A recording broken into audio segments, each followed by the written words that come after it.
Buenas tardes compañeros, nosotros somos el grupo número 10 y a continuación les presentaremos un documental acerca de la revolución del 20 de octubre de 1944.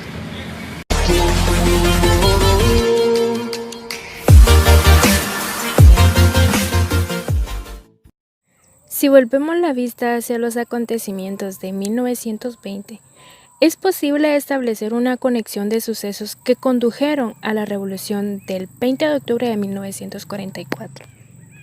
La revolución del 20 de octubre de 1944.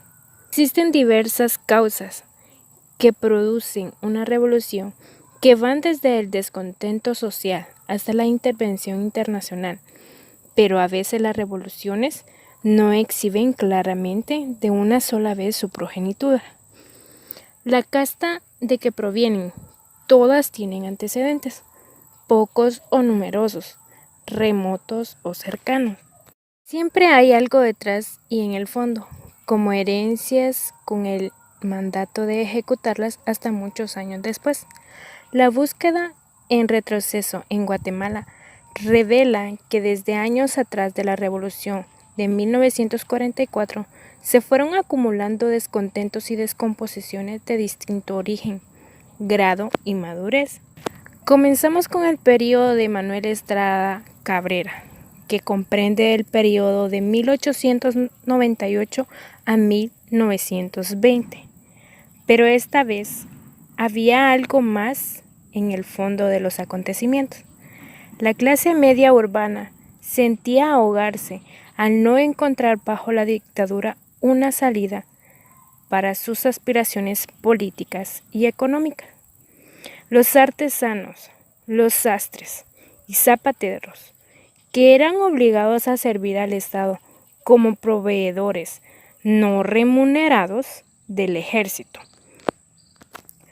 o los albañiles y carpinteros forzados a trabajar en la reparación de los daños ocasionados por el terremoto de 1917.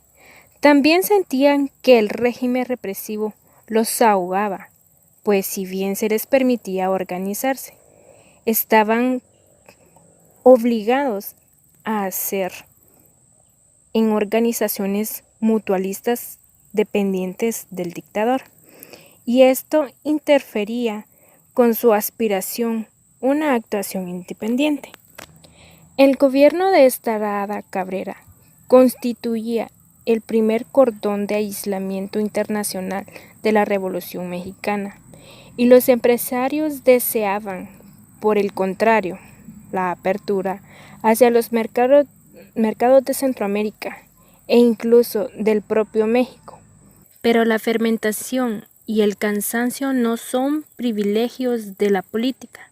La economía también se cansa de ser la misma más allá de cierto tiempo.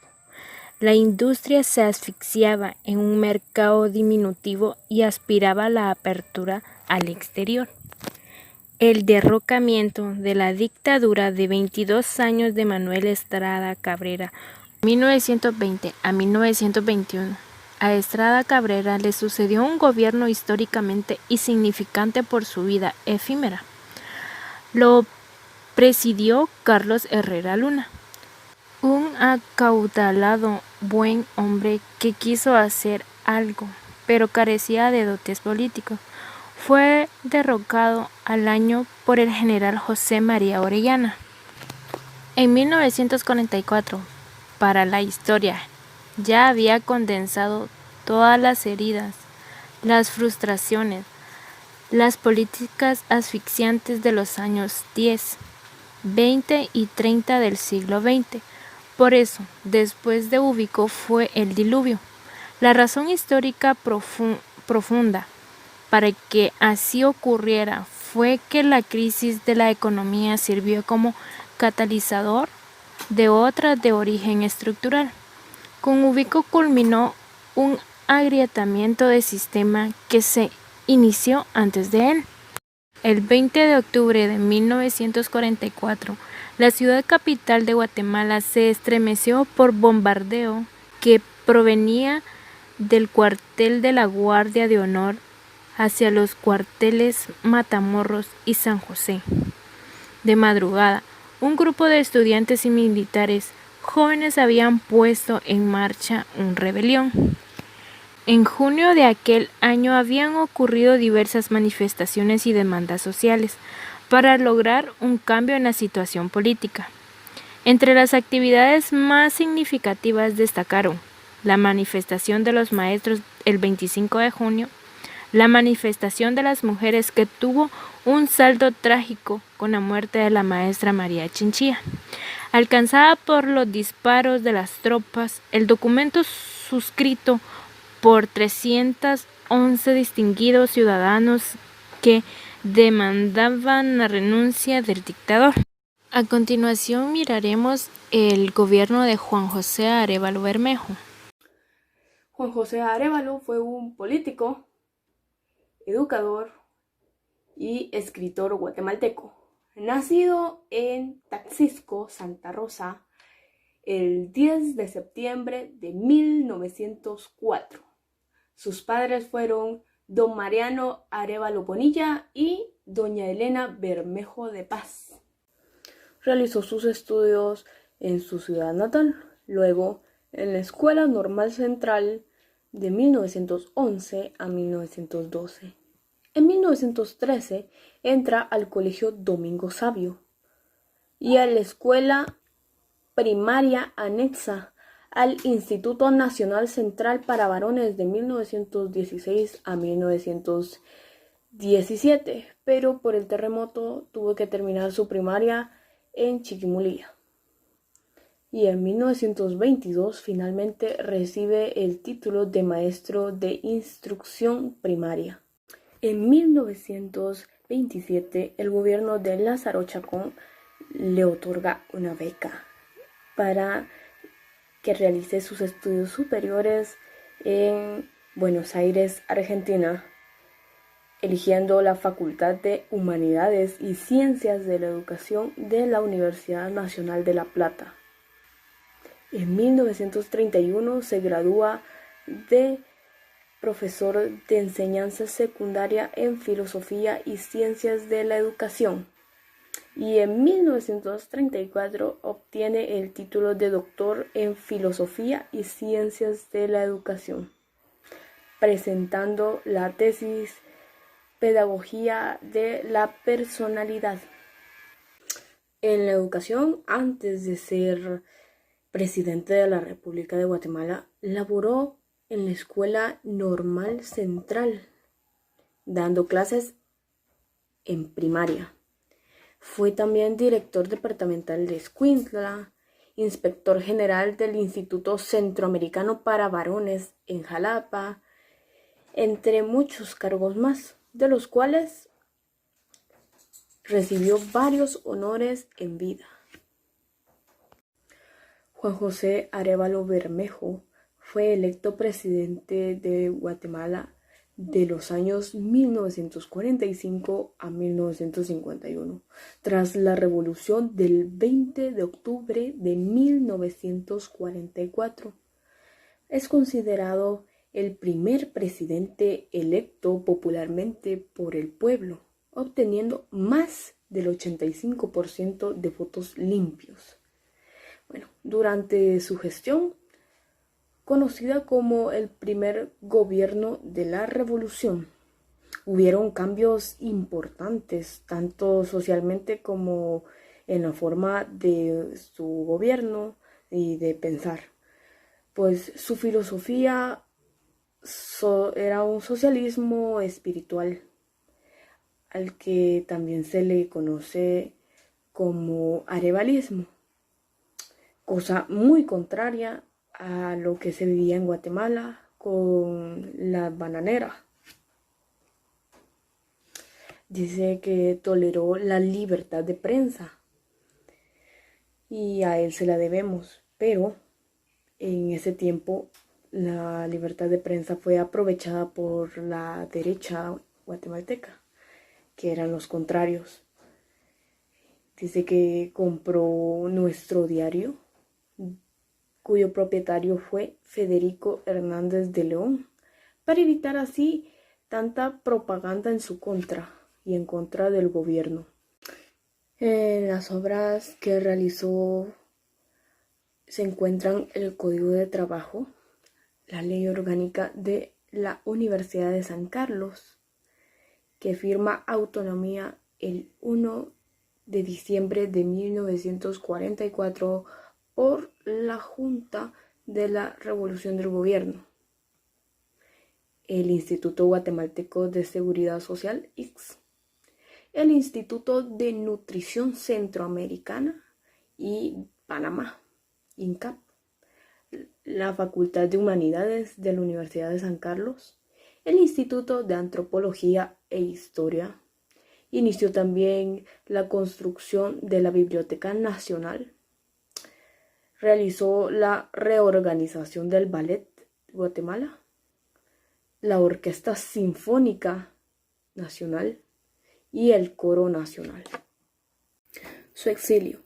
Poco después de entregarle el poder al coronel Jacobo Arbenz en 1951, fue nombrado embajador itinerante.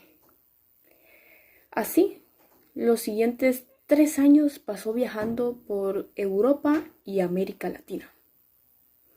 Arévalo estaba en Chile cuando cayó Jacobo Arbenz. Luego se trasladó en 1958 a Uruguay, donde se reunió brevemente con Arbenz y su familia. Finalmente, ese mismo año aceptó una cátedra para dar clases en una universidad en Venezuela. Ahí gozó de cierta libertad y pudo expresarse a través de artículos periodísticos que el semanario Marcha recibió gustoso. El 30 de marzo de 1963 regresó a Guatemala para ser apoyado por algunos seguidores. Pero 2 días después, lamentablemente, fue exiliado a México.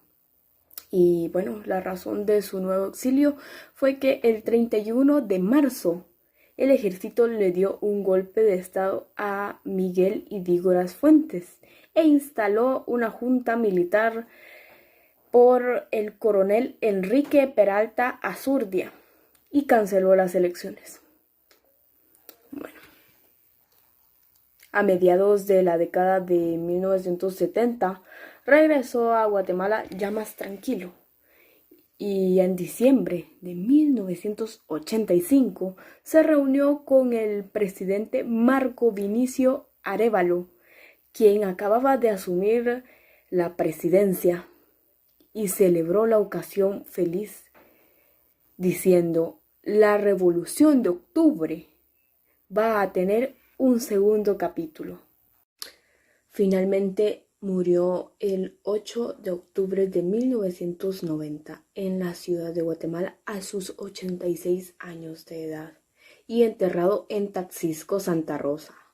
Fue el único expresidente que recibió un funeral de Estado. Bueno, como dato curioso y que todos deberíamos de saber, es que actualmente, junto con Jacobo Arbenz Guzmán, es considerado un prócer y padre de la patria. Y además, el 13 de mayo de 1947 se promulgó la Ley de Emisión del Pensamiento, lo cual no censuraba ni coaccionaba el libre pensamiento en el país. Juan Jacobo Arbenz Guzmán tomó posesión del cargo presidencial el 15 de marzo de 1951. En aquella ocasión se dirigió al pueblo con un emotivo discurso en el que destacó por su habilidad para la oratoria.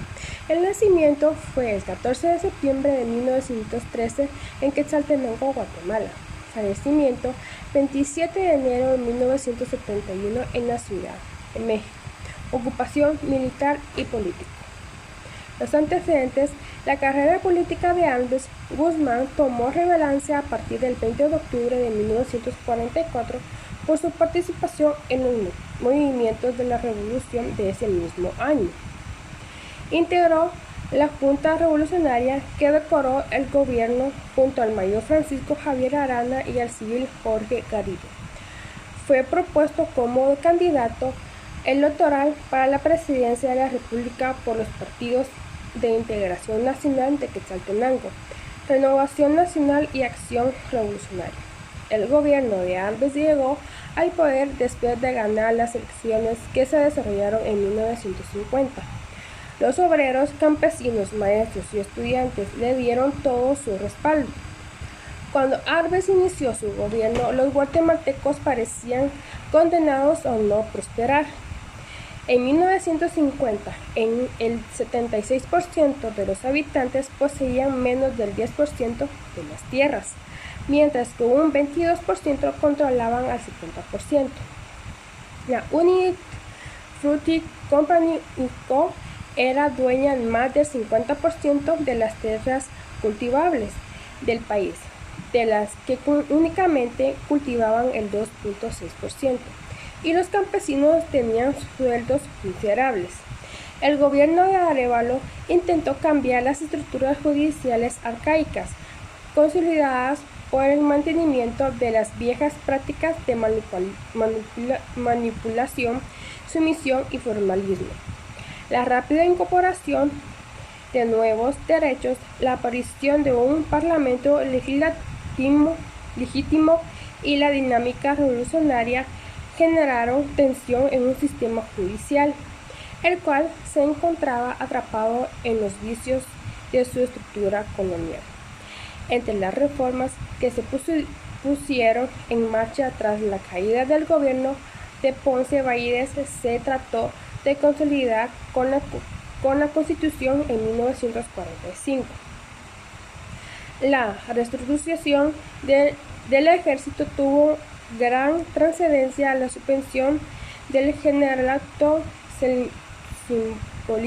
Simbolizó esta transformación que se complementó con una inquietud por modernizar, profesionalizar e institucionalizar el ejército.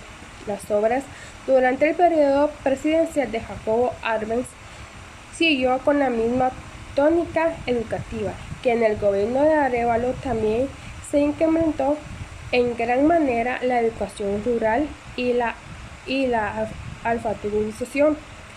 El plan inicial de la Escuela Normal Rural se extendió con la reorganización de las escuelas rurales, de las cuales se fundaron 6 en distintos rumbos del país. El régimen de Arbenz se caracterizó por la lucha constante contra los grandes intereses económicos de Estados Unidos, en particular la expropiación de los extensos terrenos de la poderosa UFCO, la IRCA y Bond and Charge.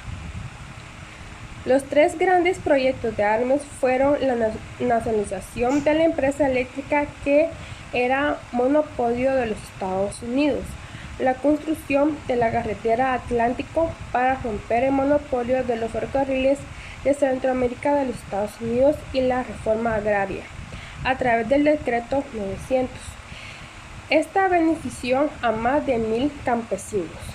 La década de la primavera fue un periodo democrático donde hubo mejoras salariales, los profesores fueron bonificados, creación del seguro social, el código del trabajo, desarrollo cultural, programas de alfabetización, doble jornada en los establecimientos públicos, atención educativa a los adultos con la creación de la escuela nocturna, creación de la Facultad de Humanidades, autonomía municipal de la Universidad de San Carlos, atención a los indígenas y campesinos en el desarrollo de una nueva constitución política, participación de la mujer.